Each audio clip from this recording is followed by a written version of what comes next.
The golden wheat fields stretched endlessly across the Montana countryside, swaying gently in the late summer breeze. For the Thompson family, these fields represented 3 generations of hard work, determination, and the simple pleasure of working the land.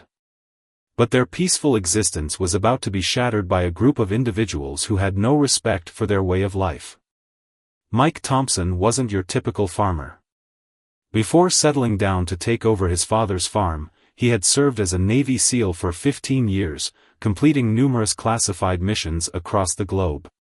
Now, at 45, his weathered face and calloused hands told the story of a man who had traded one form of service for another, from serving his country to serving the land that fed thousands.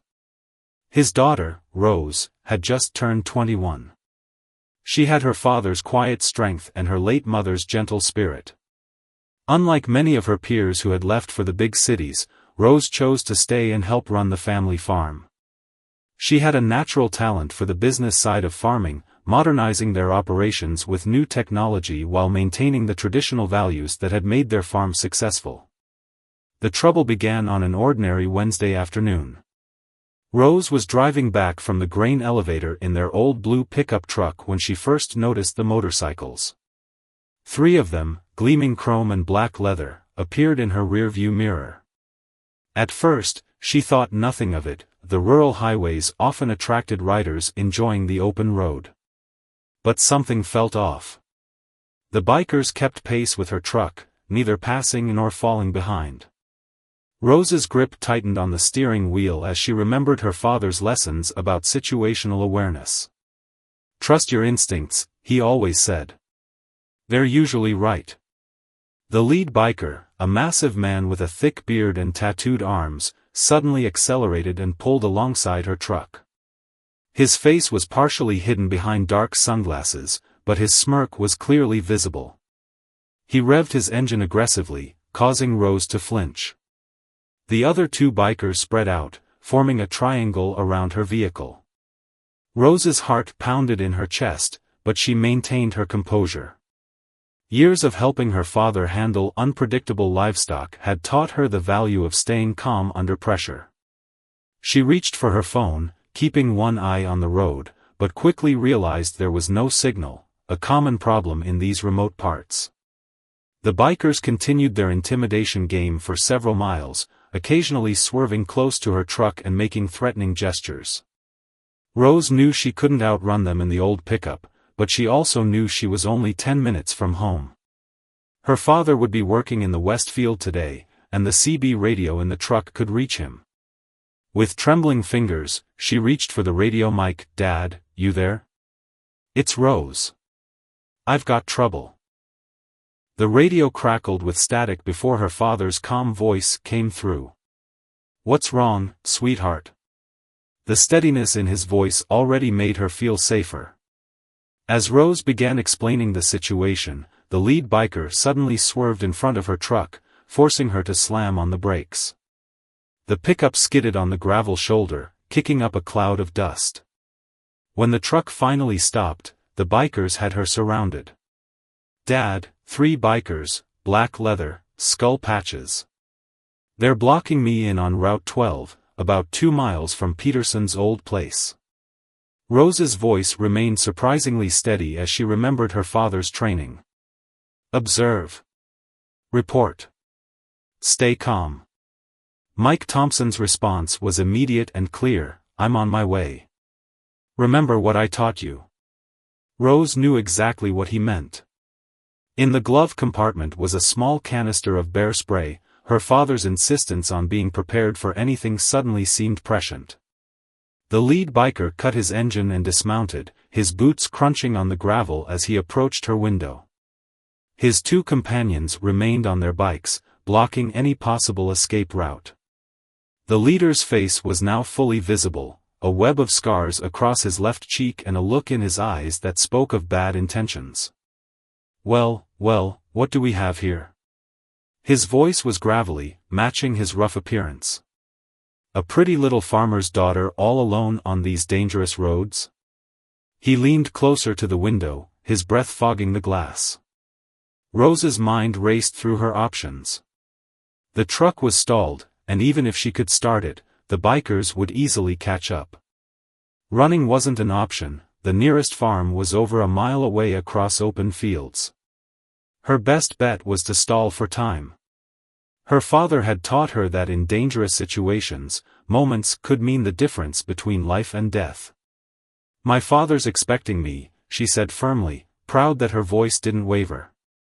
"He's just up the road." The biker laughed, a harsh sound that sent chills down her spine. "Oh, we're counting on that, darling. We've been watching this route for weeks. We know all about your daddy, the farmer who thinks he's still some kind of hero."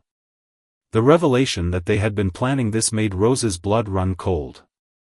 This wasn't a random encounter, they were here specifically for her family. But why? What could they want from a simple farming family? The leader reached for her door handle, but Rose was faster. She grabbed the bear spray and aimed it through the crack in the window. "Back off," she warned, her finger steady on the trigger. The biker hesitated for a moment, clearly surprised by her resistance. In the distance, Rose heard a familiar sound, the distinctive rumble of their farm's old tractor. Her father was coming, but he was still minutes away. The bikers heard it too, and their leader's face twisted into a sinister smile. "Perfect timing," he growled. "Boys, get ready. Looks like we're about to meet the famous Mike Thompson." The other two bikers revved their engines in response, the sound echoing across the empty fields. Rose's mind raced. These men knew who her father was, knew about his military background. This wasn't just harassment, it was a targeted attack. But why? What could these bikers want with a retired Navy SEAL turned farmer?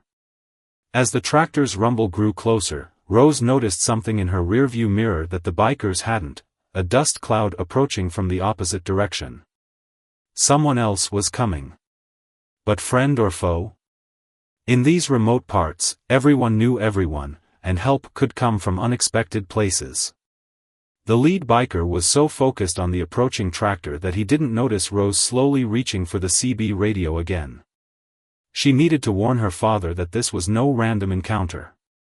These men were here for him, and they had used her to set their trap. The approaching dust cloud grew larger, revealing a beaten-up red pickup truck that Rose recognized immediately. It belonged to old Bill Henderson, their closest neighbor and a man who had been like an uncle to her since childhood. The bikers remained focused on the sound of Mike Thompson's tractor, unaware of the approaching vehicle behind them. Mike's voice crackled through the CB radio, measured and controlled. "Rose, when I give the signal, duck down." His words transported Rose back to their weekend camping trips, where he had taught her survival skills under the guise of father-daughter bonding. She now understood those lessons hadn't just been about wilderness survival. The lead biker stepped back from Rose's truck, his boots crunching on gravel as he positioned himself for Mike's arrival. His confident smirk suggested he thought he had the upper hand, but Rose knew better. She had watched her father handle aggressive bulls weighing over 1,000 pounds with nothing but patience and strategy. These bikers had no idea what they were up against. Bill's truck was now close enough that Rose could see his weathered face through the windshield. He had slowed down, assessing the situation with the careful deliberation of someone who had spent 50 years farming in hostile territory. The Vietnam veteran might be in his 70s, but his eyes were sharp as ever. The tractor appeared over the hill, Mike Thompson at the controls. To anyone else, he would have looked like any other farmer in his dusty overalls and worn work boots. But Rose noticed how he had positioned the large tractor at an angle, using its bulk as a potential shield. His movements were deliberate, each adjustment of the controls carefully calculated. "Well, look who finally showed up," the lead biker called out, his voice carrying across the quiet countryside. The hero farmer himself. His two companions spread out, their boots scraping against the asphalt as they took positions on either side of the road. Mike brought the tractor to a stop 30 yards away, the diesel engine rumbling steadily. He switched off the engine but remained seated, his eyes scanning the scene with the practiced efficiency of someone who had spent years evaluating threats. "Gentlemen," he called out, his voice calm but carrying an edge of authority that made even the bikers pause. "I believe you're blocking my daughter's way." The lead biker laughed, but there was a hint of uncertainty in it now. Something in Mike's demeanor had caught him off guard. "Maybe we are. Maybe we're here to have a little chat about some old business. Ring any bells, Thompson?" Rose watched her father's expression carefully. There was a flicker of recognition in his eyes, though his face remained impassive. These men were connected to his past somehow, but how? The farm had been in their family for generations, long before his SEAL days.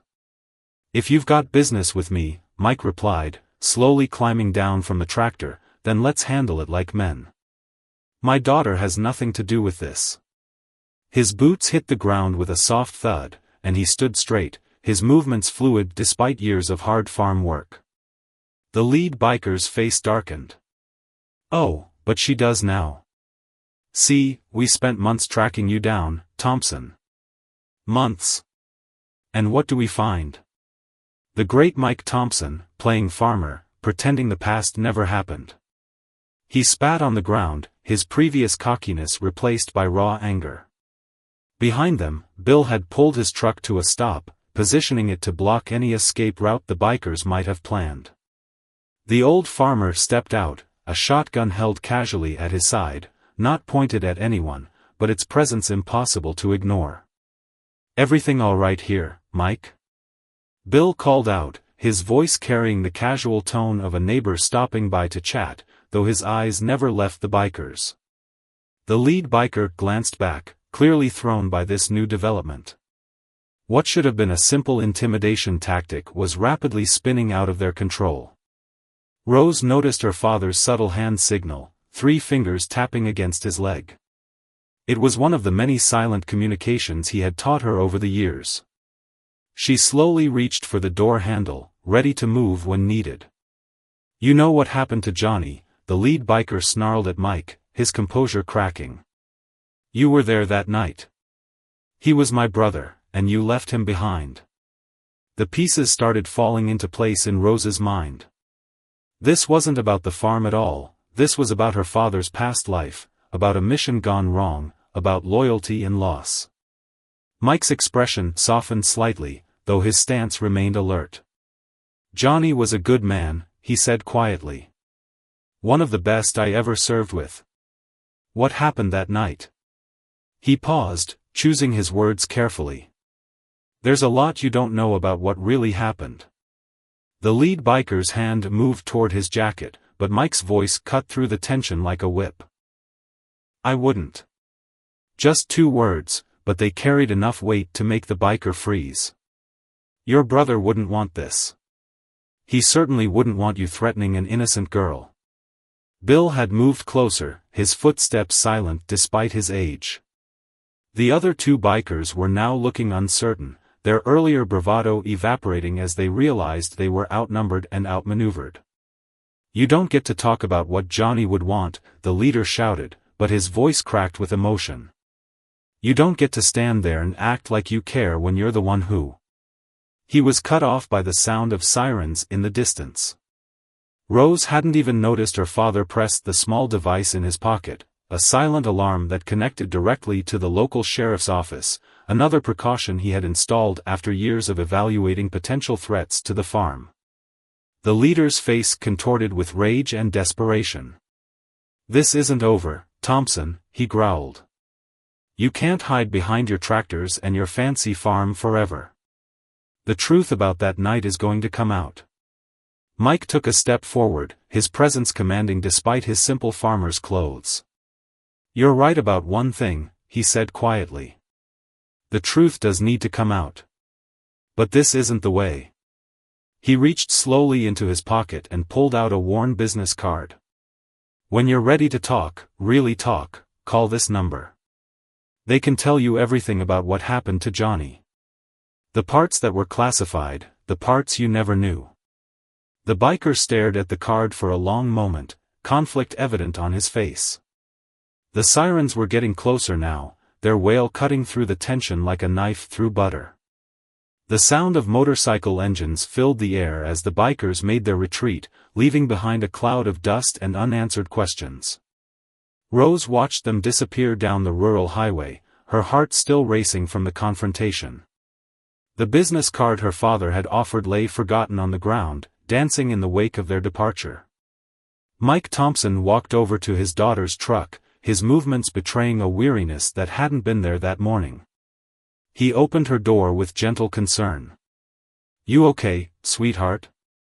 His voice was soft, but Rose could hear the underlying tension, the careful control of someone carrying a heavy burden. "I'm fine, Dad," Rose replied, stepping out of the truck on shaky legs. "But who was Johnny? What happened on that mission?" The questions tumbled out before she could stop them.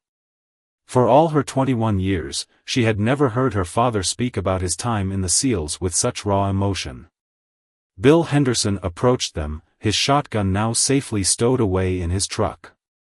The old veteran's face was etched with understanding, the kind that only comes from carrying similar shadows from another war, another time. "Mike," he said quietly, "maybe it's time she knew. These things have a way of coming back around." The distant sirens grew closer, and soon Sheriff Chen's patrol car appeared on the horizon. Mike ran his weathered hand through his graying hair, a gesture Rose recognized from whenever he had to make a difficult decision about the farm. "Let's head back to the house," he finally said. "This isn't a conversation for the side of the road." He turned to Bill, extending his hand. "Thanks for having our backs, old friend." Bill clasped Mike's hand firmly. "Always. But Mike, if those boys come back..." He left the sentence hanging, heavy with unspoken concern. "They won't," Mike replied, though something in his voice suggested he wasn't entirely convinced. "Not today, at least. They'll want to verify what I told them about the card first." The drive back to the farmhouse was quiet, filled with the kind of silence that comes before important truths are revealed. Rose followed her father's tractor in her truck, watching him through the dusty windshield. He sat straight-backed as always, but there was a new tension in his shoulders that made him look older than his 45 years. Their farmhouse appeared ahead, a solid two-story structure that had weathered countless storms, both natural and metaphorical.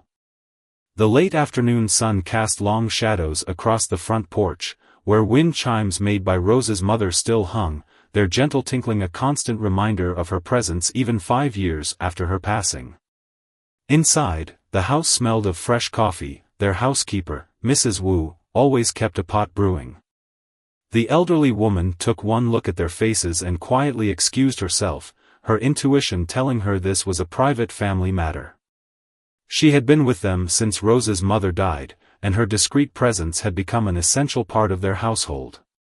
Mike settled into his favorite armchair, the leather worn smooth from years of use. Rose sat on the couch across from him, tucking her legs underneath her like she used to do as a child when her father would tell her bedtime stories. But this was no bedtime story. Johnny Martinez was more than just another SEAL, Mike began, his voice taking on a distant quality. "He was my best friend during training, my roommate, my brother in everything but blood. We served together for 10 years before that final mission." He paused, reaching for a small key he always wore around his neck. Rose had never thought much about it before, it was just another part of her father, like his calloused hands or the scar above his left eyebrow. Now she watched as he unlocked a small box from the highest shelf of the bookcase. "The mission was classified," he continued, carefully removing a faded photograph. "Still is, technically. But what that man, Johnny's brother, doesn't know is that his brother died a hero. The official story, the one the family was told, was that Johnny was killed in a training accident. The truth." Mike's voice caught slightly. "The truth is both better and worse." Rose leaned forward as her father handed her the photograph. It showed 2 younger men in desert camouflage, arms around each other's shoulders, grinning at the camera. She recognized her father immediately, though his face was less weathered, his eyes lighter. The other man had to be Johnny. They shared the same easy smile she had seen in the eyes of the angry biker. "We were in a country I'm not supposed to name," Mike continued, tracking a group that was selling weapons to terrorists. "Johnny and I were the advance team. We found their warehouse, but we also found something we weren't expecting, evidence of human trafficking. Young girls, Rose. Some of them not much older than you were then." Rose felt her throat tighten as the implications sank in. Her father went on, each word seemingly carved from painful memory. "The mission parameters were clear: observe and report only. But Johnny, he couldn't just walk away. Not after what we saw. He convinced me that we had to act, had to get those girls out. And he was right. God help me, he was right." Mike stood up, walking to the window that overlooked their wheat fields. The setting sun painted the crops in shades of gold and amber, a stark contrast to the darkness of his memories. "We managed to get the girls out. Johnny created a diversion while I led them to safety. He was supposed to meet us at the rendezvous point, but..." Mike's hands gripped the windowsill. "The explosion wasn't part of the plan. Johnny improvised, took out their entire operation, but the cost..." A knock at the door interrupted his story. Through the screen door, Rose could see Sheriff Chen standing on their porch, her expression serious.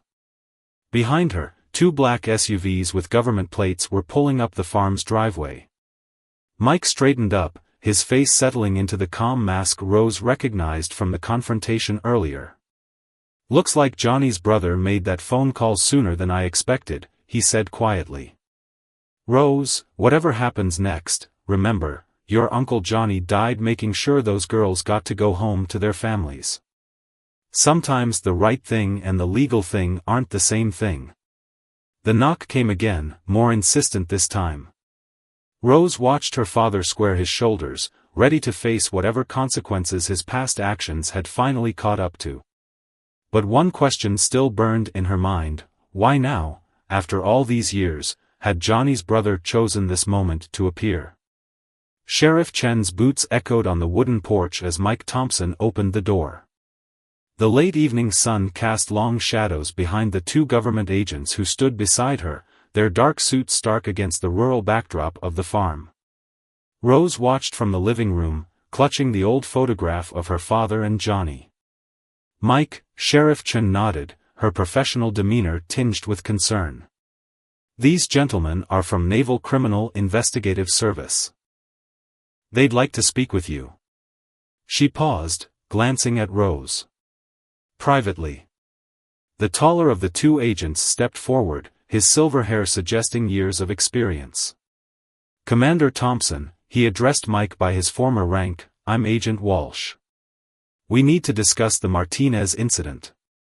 His tone was respectful but firm. Mike's shoulders tensed slightly, but his voice remained steady. "Rose, why don't you help Mrs. Wu with dinner?" It wasn't really a question. Rose understood her father was trying to protect her, but after the day's events, she wasn't about to leave him alone. "Dad, I'm staying," she said quietly but firmly. "Whatever this is about, I'm already involved." She saw a flicker of pride cross her father's face before he turned back to the agents. "She's right," Mike sighed. "Besides, her life was put at risk today because of this. She deserves to know." He stepped aside, allowing the visitors to enter their home. Agent Walsh's partner, a younger woman with keen eyes, spoke up. "Sir, we received an interesting call about an hour ago. Rick Martinez contacted our office, claiming you offered him classified information about his brother's death." She pulled out a small notebook. "Given the sensitive nature of that operation, we had to respond immediately." Mike settled back into his armchair, his calm demeanor a sharp contrast to the tension in the room. Rick deserved to know the truth about his brother. Johnny didn't die in a training accident, he died a hero, saving innocent lives. "That information is still classified, Commander," Agent Walsh reminded him. Even after 15 years, that operation remained sensitive. The diplomatic implications alone. Diplomatic implications? Rose interrupted, unable to contain herself. Those bikers nearly ran me off the road today because of these secrets. How many other families have been hurt by this silence? The female agent, Agent Cooper, according to her badge, studied Rose with newfound interest. The bikers made physical threats? She glanced at Sheriff Chen, who nodded in confirmation. Got it all on my dash cam, the sheriff added. They were clearly trying to intimidate both Rose and her father. Mike leaned forward, his voice taking on an edge Rose rarely heard. I've respected the classification for 15 years. I've carried the weight of lying to my best friend's family. But when his brother shows up at my farm, threatening my daughter. He shook his head. The cost of silence became too high. Agent Walsh exchanged looks with his partner before pulling out his phone. After a brief conversation in hushed tones, he turned back to Mike. The situation has changed. Rick Martinez is at the county sheriff's office right now, demanding answers. His brother's actions that day, there's been some new intelligence. Rose watched her father's expression shift subtly. What kind of intelligence? Those girls you and Johnny saved? Agent Cooper stepped closer. One of them came forward last month. She's a human rights lawyer now, working with international organizations to combat trafficking. She's been trying to acknowledge the soldiers who saved her group that night. The weight of this revelation settled over the room. Mrs. Wu appeared silently with coffee for everyone, her presence a comforting constant amid the chaos. As she poured, Rose noticed her father's hands trembling slightly, something she'd never seen before. The operation's classification status is being reviewed, Agent Walsh continued. Given the circumstances and today's events, we're here to brief you on what can and cannot be disclosed to Rick Martinez. He paused, looking meaningfully at Rose. Mike caught his meaning. My daughter stays. After today, there can't be any more secrets in this family. Agent Cooper nodded approvingly. Actually, sir, her presence might be helpful. The Martinez family needs to understand not just what happened that night, but the impact these secrets have had on everyone involved. Sheriff Chen, who had been quietly observing, spoke up. Those bikers aren't just going to disappear. They're still out there, and they know where you live. Whatever you decide to tell Rick Martinez, we need to ensure everyone's safety. That's already being handled, Agent Walsh assured them. We have teams monitoring the biker group. They won't be making any more surprise visits to your farm. Rose looked at the photograph still in her hands, her father and Johnny, frozen in time before everything changed. The woman who came forward, she asked, the lawyer, could she talk to Rick? Help him understand what his brother did? The agents exchanged another look. That's actually why we're here, Agent Cooper revealed. She's flying in tomorrow. The department believes her testimony might help ease the diplomatic concerns about declassifying certain aspects of the mission. Mike stood up suddenly, walking to the window. The wheat fields were now bathed in twilight, the first stars appearing in the darkening sky. Johnny always said the truth has a way of coming out, he said softly. He just never lived to see it happen. The sound of more vehicles approaching caught everyone's attention. Through the window, they could see Bill Henderson's truck leading a convoy of farm trucks down the driveway. The local farming community had always looked out for their own, and word of trouble at the Thompson farm had clearly spread. Looks like you've got reinforcements, Sheriff Chen smiled. Should I tell them to head home? Mike turned from the window, a determined look in his eyes. No. Let them come. It's time everyone understood what really happened that night. Johnny's memory deserves that much. The Thompson farmhouse kitchen had never been so full. Farmers from across the county filled every available space, their weathered faces showing concern and determination.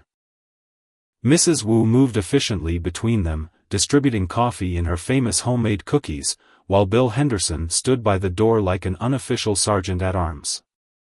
Agent Walsh had just finished explaining the situation to the gathered crowd when a new vehicle's headlights swept across the kitchen windows. Sheriff Chin peered out, her hand instinctively moving to her belt. "It's Rick Martinez," she announced. "He's alone." The room fell silent. Rose watched her father straighten his shoulders, preparing to face his past once again. The screen door creaked open, and Rick Martinez stepped into the kitchen.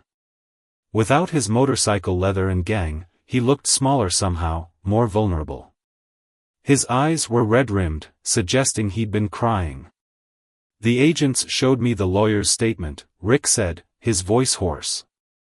"About what Johnny really did that night." He looked around the crowded kitchen, seeming surprised by the show of community support. "I've spent 15 years hating you, Thompson. 15 years believing you abandoned my brother." Mike stepped forward, and the farmers parted to make way. "Johnny was a hero, Rick. The best man I ever knew. But the mission was classified, and I had to carry that silence like a weight around my neck every day since." Agent Cooper produced a folder from her briefcase. "We've been authorized to share the details of that night, Mr. Martinez. Your brother saved 23 young women from human traffickers. He sacrificed himself to ensure their escape and to prevent those criminals from hurting anyone else." Rick's hands trembled as he accepted the folder.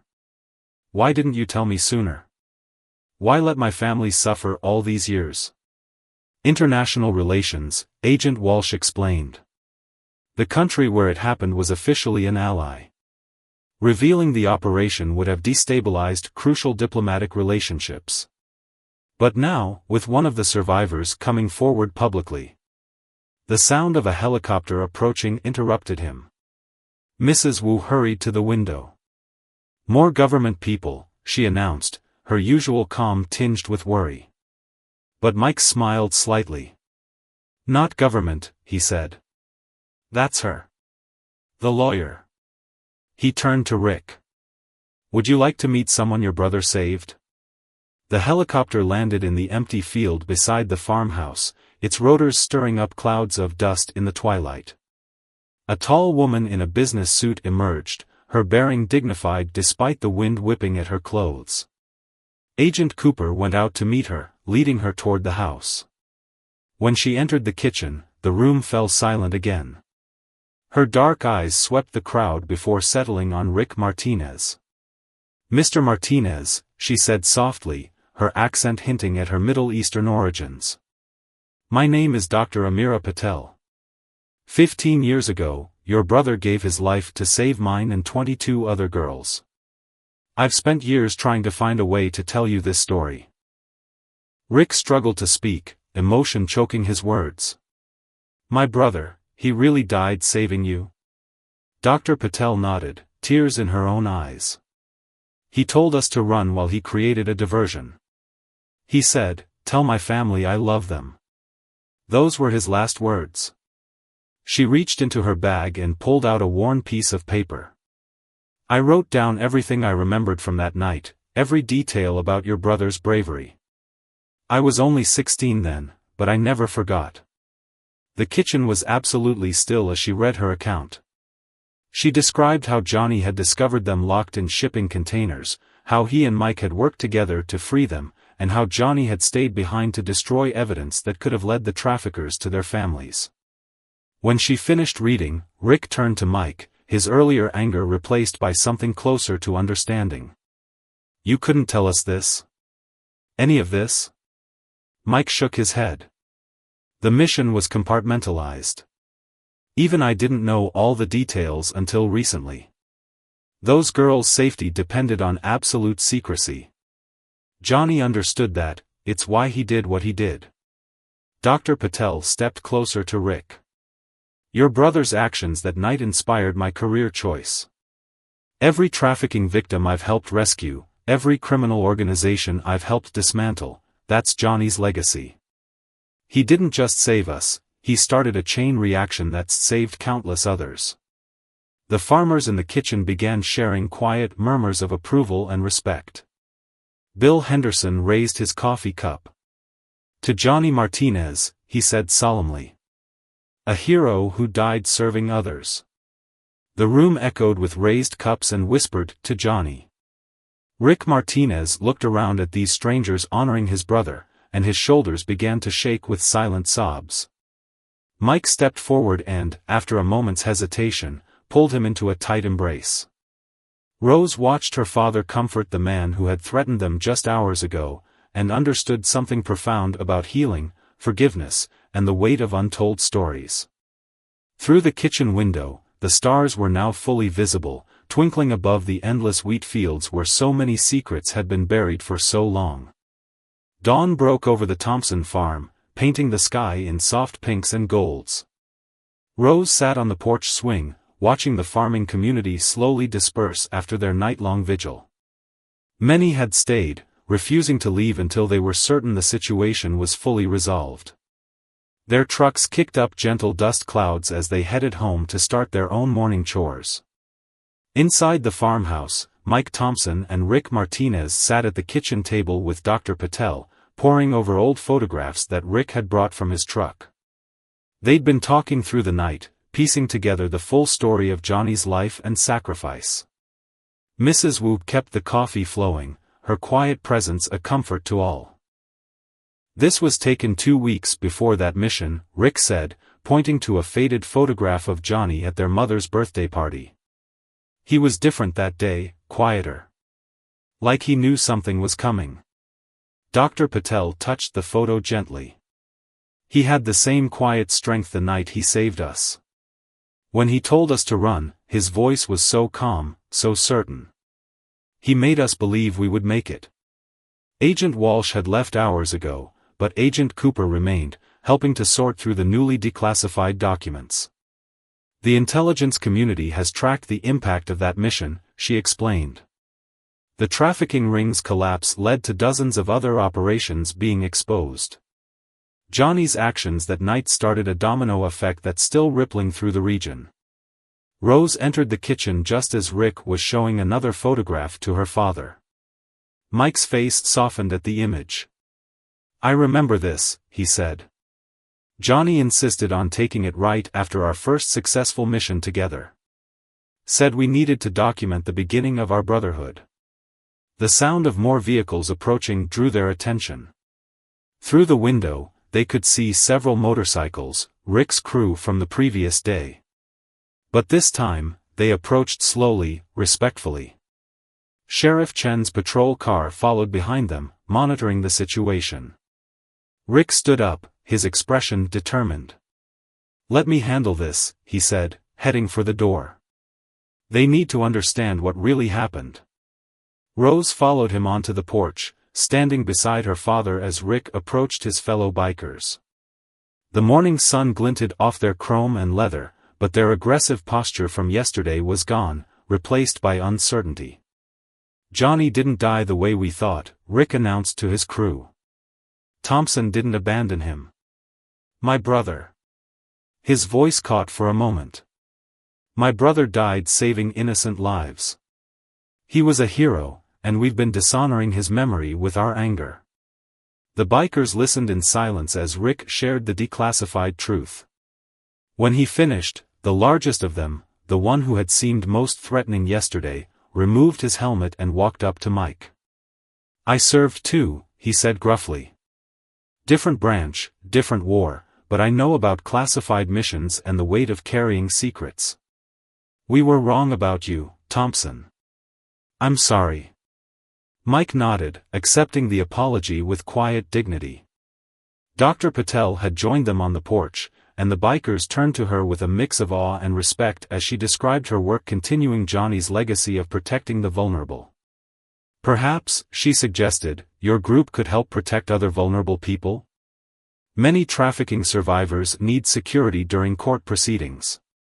Your skills could be used for something Johnny would have been proud of. The idea seemed to strike a chord with the bikers. Rick looked at his crew, seeing the same recognition in their faces, a chance to transform their misplaced anger into something meaningful. Mrs. Wu appeared with fresh coffee and breakfast for everyone, somehow having anticipated this moment of reconciliation. The morning sun grew stronger as former adversaries shared a meal, united by the truth about a fallen hero. Rose watched it all from her spot on the porch swing, understanding that some stories need time to find their way to the light. Her father caught her eye and smiled, a real smile, unburdened for the first time in years. The weight of secrets he'd carried was finally lifting, replaced by the knowledge that Johnny's sacrifice would now be remembered the way it deserved. 1 month after the confrontation at the Thompson farm, the wheat fields swayed in the autumn breeze as a very different gathering took place. The farmhouse's front yard had been transformed, with rows of chairs facing a makeshift podium. Community members, both old and new, filled every seat. Dr. Amira Patel stood at the podium, her voice carrying across the assembled crowd. Today, we officially launched the Johnny Martinez Foundation for Survivor Protection, she announced. What began in tragedy has blossomed into hope. Johnny's sacrifice will now help protect others who need it most. In the front row, Rick Martinez sat beside his mother, their hands clasped tightly. The elderly woman had aged under the weight of uncertainty about her son's death, but now her face shone with pride as she learned how many lives her boy had touched. Behind them sat Mike Thompson, Rose at his side. The past month had brought changes none of them could have predicted. Rick's biker group had undergone a complete transformation, trading their intimidating image for a new purpose.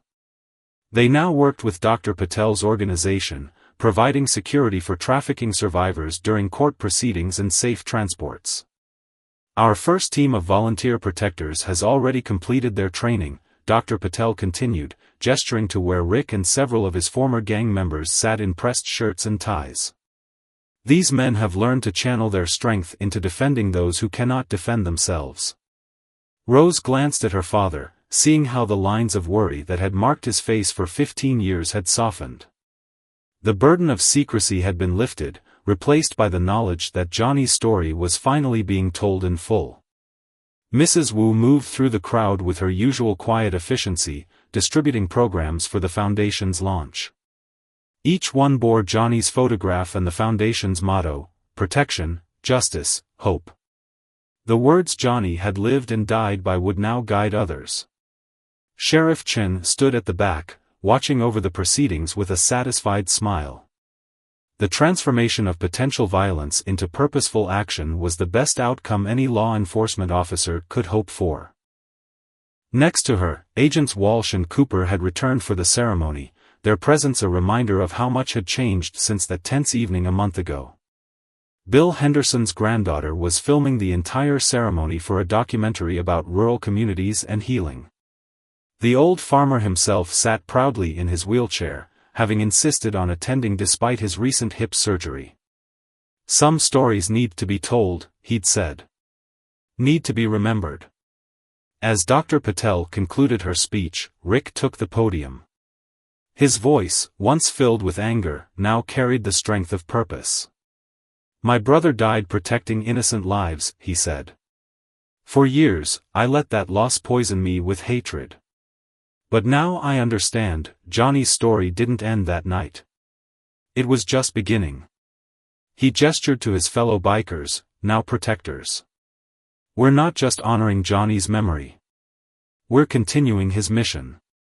Every survivor we help to safety, every testimony we protect, every life we touch, that's Johnny's legacy living on. The foundation would work closely with law enforcement and international organizations, creating a network of protection for those escaping trafficking. The Thompson farm would serve as a training center, its remote location perfect for teaching security techniques to new volunteers. Mike had donated a portion of his land for the foundation's headquarters, a modern building that would rise beside the wheat fields. Johnny always said this land felt like freedom, he told the crowd. Now it really will be a place where people find their freedom. As the ceremony concluded, Rose watched the unlikely family they had become, her father and Rick, once enemies, now partners in honoring Johnny's sacrifice, the bikers, transformed from threats into protectors, Dr. Patel, turning her own trauma into a force for change, and the farming community, standing united to support this new mission. The wheat fields stretched endlessly behind them, golden in the autumn sun. Rose thought about how one act of bravery, hidden for so long, had finally surfaced to create waves of positive change. Her father had taught her that the truth always finds its way to the light. Now she understood that sometimes, when it does, it brings healing beyond anything you could imagine. 6 months later, the Montana winter had blanketed the Thompson farm in pristine white. The newly constructed Johnny Martinez Foundation building stood proudly against the snow-covered landscape, its warm lights glowing in the early evening darkness. Inside, Rose Thompson walked through the halls, taking in the photographs that lined the walls, images telling the story of transformation and hope. The largest photo showed Johnny and her father in their seal days, now accompanied by a bronze plaque detailing Johnny's heroic sacrifice. Beside it hung newer images, Rick and his team in their foundation uniforms, Dr. Patel speaking at the United Nations, and survivors safely reaching their new lives, their faces thoughtfully obscured to protect their privacy. In the main training room, Rick was leading a session with a new group of volunteer protectors.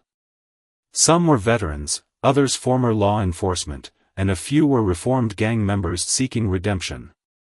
They all shared the same determined look that Johnny had worn in his final photograph. Protection isn't just about physical security, Rick was saying, his voice carrying the wisdom of hard-learned lessons. It's about giving people back their dignity, their hope. That's what my brother did that night, and that's what we do every day. Mike Thompson entered the room quietly, nodding approvingly at his former adversary turned partner. The past months had cemented their unlikely friendship, built on shared purpose and mutual respect. Together, they had created something powerful from the ashes of old pain. Mrs. Wu had expanded her role beyond the Thompson household, now running the foundation's kitchen and providing comfort to survivors temporarily housed in the secure wing.